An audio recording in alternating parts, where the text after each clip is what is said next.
নমস্কার প্রিয় দর্শক বন্ধুরা, আপনাদের সবাইকে আমার এই চ্যানেলে স্বাগত জানাই।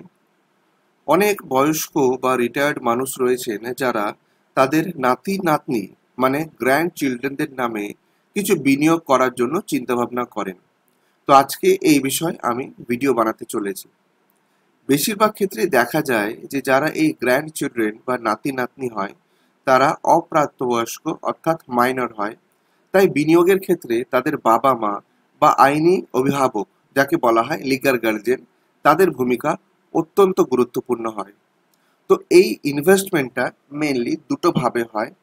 প্রথমে আমি বলবো অপ্রাপ্তবয়স্কদের নামে সরাসরি বিনিয়োগ কি করে করবেন, অর্থাৎ নাতি নাতনিদের নামে কি করে বিনিয়োগ করবেন।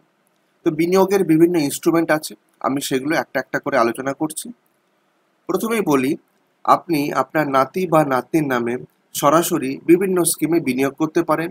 যেমন ধরুন শেয়ার বা মিউচুয়াল ফান্ড। বিনিয়োগের আবেদনপত্রে নাতি বা নাতনির নাম এবং তাদের আইনি অভিভাবক, সাধারণত এক্ষেত্রে বাবা অথবা মা, তাদের বিবরণ দিতে হবে। যেহেতু আপনি দাদু দিদা এবং আপনারা অর্থ প্রদান করছেন, তাই একটা থার্ড পার্টি ডিক্লারেশন মানে থার্ড পার্টির ঘোষণাপত্র ফর্ম পূরণ করতে হয়, যেখানে আপনার ব্যাংক অ্যাকাউন্টে বিবরণ থাকবে, নাতি নাতনির সাথে আপনার সম্পর্ক উল্লেখ থাকবে। শিশুটি প্রাপ্তবয়স্ক মানে 18 বছর বয়স না হওয়া পর্যন্ত বিনিয়োগে যত রকম অপারেশনাল দিক সেগুলো তাদের অভিভাবক দ্বারাই পরিচালিত হবে। যখন শিশুর 18 বছর বয়স হবে অর্থাৎ সে প্রাপ্তবয়স্ক হবে, তারপরে বিনিয়োগের মালিকানা সেই শিশুর নামেই স্থানান্তরিত বা ট্রান্সফার হবে। পরের অপশনটা হচ্ছে পাবলিক প্রভিডেন্ট ফান্ড। অপ্রাপ্তবয়স্কদের জন্য পাবলিক প্রভিডেন্ট ফান্ড অ্যাকাউন্ট খোলা যেতে পারে। এটি কেবলমাত্র তার আইনি অভিভাবকই খুলতে পারেন এবং তিনি অ্যাকাউন্টটি পরিচালনা করবেন। এই স্কিমটি করমুক্ত মানে ট্যাক্স ফ্রি এবং এটি দীর্ঘমেয়াদী বিনিয়োগের জন্য অত্যন্ত উপযোগী একটি মাধ্যম। পরবর্তী স্কিমটি হলো সুকন্যা সমৃদ্ধি যোজনা। যদি আপনার নাতনি হয় অর্থাৎ গার্ল চাইল্ড হয়, তবে এই সরকারি স্কিমটি খুবই ভালো একটি বিকল্প।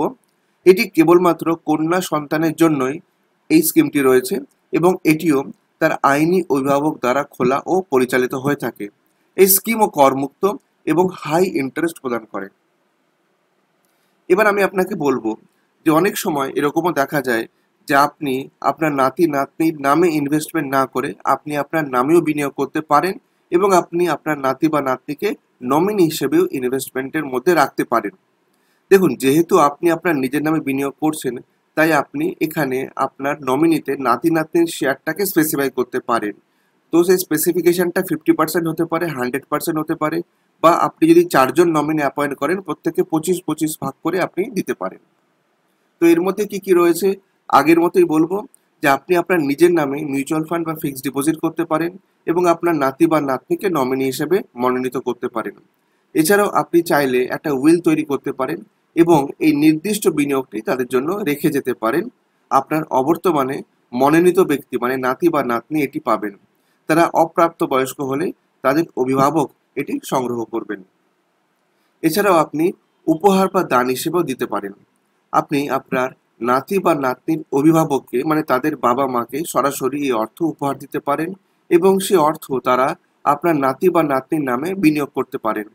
ভারতে গিফট ট্যাক্সের নিয়ম অনুযায়ী রক্ত সম্পর্কের মধ্যে, যেমন দাদু দিদা বা নাতি নাতনি, এদের মধ্যে অর্থের যে প্রদান বা লেনদেন এটাকে করযোগ্য বলা হয় না।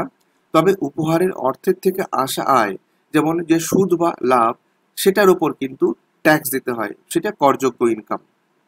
তো বন্ধুরা, আজকে এই ভিডিওর মাধ্যমে আমি আপনাদের যেটা বোঝাতে চাইলাম সেটা হচ্ছে যে আপনি চাইলে আপনি আপনার নিজের নামে ইনভেস্টমেন্ট করে যেতে পারেন এবং সেখানে নমিনি হিসেবে আপনার নাতি বা নাতনিকে রাখতে পারেন, অথবা আপনি আপনার নাতি বা নাতনির নামে ইনভেস্টমেন্ট করে সেখানে আপনার ছেলে বা মেয়ে অর্থাৎ সেই নাতি নাতনির বাবা বা মাকে আপনারা লিগ্যাল গার্জিয়ান হিসেবে অ্যাপয়েন্ট করতে পারেন। তবে এক্ষেত্রে কিছু গুরুত্বপূর্ণ জিনিস মনে রাখবেন। যেমন প্রথমে বলি কেওয়াইসি মানে নো ইওর কাস্টমার কমপ্লায়েন্স। বিনিয়োগের জন্য নাতি বা নাতনি এবং তাদের আইনি অভিভাবক উভয়েরই কেওয়াইসির নথি প্রয়োজন হবে। লক্ষ্য রাখবেন এটা কিন্তু দীর্ঘমেয়াদীর জন্য করা হয়, তাই সাধারণত উচ্চশিক্ষা, বিবাহ বা বিদেশে পড়তে যাওয়া এইরকম কারণেই কিন্তু ইনভেস্টমেন্টগুলো করা হয়। তাই এটা খুবই হেল্পফুল হবে যদি আপনি একটা এসআইপি প্ল্যান বা ইকুইটি ওরিয়েন্টেড মিউচুয়াল ফান্ডে ইনভেস্টমেন্ট করতে পারেন। আরেকটা গুরুত্বপূর্ণ পয়েন্ট আপনাদেরকে বলে রাখি, সেটা হচ্ছে এক্ষেত্রে অভিভাবকদের সম্মতি বা কনসেন্ট কিন্তু দরকার হয়। অপ্রাপ্তবয়স্কদের নামে বিনিয়োগের জন্য তাদের আইনি যে অভিভাবক তাদের সম্মতি এবং সই বাধ্যতামূলক। পরিশেষে বলবো যে আপনার আর্থিক লক্ষ্য কি, ঝুঁকি নেওয়ার ক্ষমতা কি, এইগুলো বিশ্লেষণ করে একজন ফাইন্যান্সিয়াল অ্যাডভাইজারের সঙ্গে পরামর্শ করে নেওয়া সবচেয়ে ভালো হবে। আশা করি আজকের ভিডিও থেকে আপনারা অনেক কিছু জানতে পারলেন। এইরকম ইনফরমেটিভ ভিডিও দেখার জন্য আমার চ্যানেলটা সাবস্ক্রাইব করতে ভুলবেন না। আর আপনি যদি প্রথমবার আমার চ্যানেলে আসেন, সাবস্ক্রাইব করার সঙ্গে সঙ্গে পাশে রাখা বেল আইকনটা অবশ্যই হিট করবেন, তাহলে আমার এই চ্যানেলে পরবর্তী ভিডিওর নোটিফিকেশন আপনি সঙ্গে সঙ্গে পেয়ে যাবেন। আজ এখানেই শেষ করছি, আরেকদিন হাজির হব এরকমই ইনফরমেটিভ ভিডিও নিয়ে। সবাই ভালো থাকবেন, ধন্যবাদ।